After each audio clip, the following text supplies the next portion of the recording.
Next question देखिए, a particle shows distance time curve as shown as given in the figure, the maximum instantaneous velocity of the particle बताइए। अब देखो, average velocity और average speed की अगर मैं बात करूं तो एवरेज वेलोसिटी होती है total distance upon time. Average velocity क्या होती है? Total displacement upon time. अब डिस्टेंस और डिस्प्लेसमेंट के बराबर होने की गारंटी नहीं है। डिस्टेंस या तो डिस्प्लेसमेंट के बराबर होगी, तो जब पार्टिकल बिना मुड़े सीधा चलेगा, बिना मुड़े जब सीधा चलेगा, तब तो डिस्टेंस और डिस्प्लेसमेंट बराबर हो जाएंगे, तो एवरेज स्पीड और एवरेज वेलोसिटी भी बराबर हो जाएंगे। लेकिन जब पार्टिकल हल्का सा भी मुड़ गया तो डिस्टेंस तो ज्यादा हो जाएगी पर डिस्प्लेसमेंट कम हो जाएगा। तो डिस्टेंस ज्यादा होने पे एवरेज वेलोसिटी अब ज्यादा हो जाएगी, average velocity sorry average speed ज्यादा हो जाएगी, एवरेज वेलोसिटी कम हो जाएगी।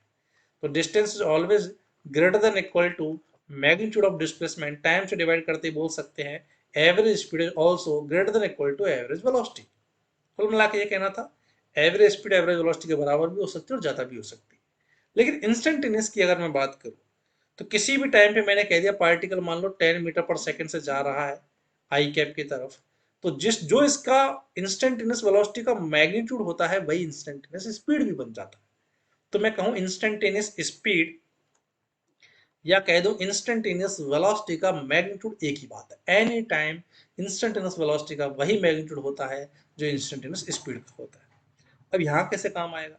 आपको बोला डिस्टेंस टाइम ग्राफ, तो डिस्टेंस टाइम ग्राफ का जो स्लोप होता है, डिस्टेंस टाइम ग्राफ का जो स्लोप होता है with time axis that give speed, और जो स्पीड है वही क्या हो जाएगी? इंस्टेंटेनियस वेलोसिटी का मैग्नीट्यूड। अब इसने बोला किस पॉइंट पे हमारे पास इंस्टेंटेनियस वेलोसिटी मैक्सिमम होगी, तो जहां इंस्टेंटेनियस स्पीड मैक्सिमम होगी वह इंस्टेंटेनियस वेलोसिटी भी मैक्सिमम हो जाएगी।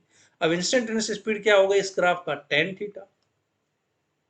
ठीक है, तो जहां स्लोप मैक्सिमम होगा वहीं इसकी इंस्टेंटेनियस वेलोसिटी भी मैक्सिमम हो जाएगी। तो बेसिकली स्लोप देखना है कहां मैक्सिमम है। ए पॉइंट पे अगर यहां अगर देखें ये स्लोप हो गया, बी पे ये स्लोप, सी पे अगर तुम देखोगे तो सबसे ज्यादा एंगल बन रहा है सी पे, डी पे फिर से एंगल कम हो गया, तो सी पे थीटा सबसे ज्यादा है तो टेन थीटा भी ज्यादा होगा, स्लोप ज्यादा हो गया, मैक्सिमम हो गया, तो इंस्टेंटेनियस स्पीड भी मैक्सिमम हो गई, तो इंस्टेंटेनियस वेलोसिटी भी मैक्सिमम। तो C point will be the correct answer for maximum speed. Clear?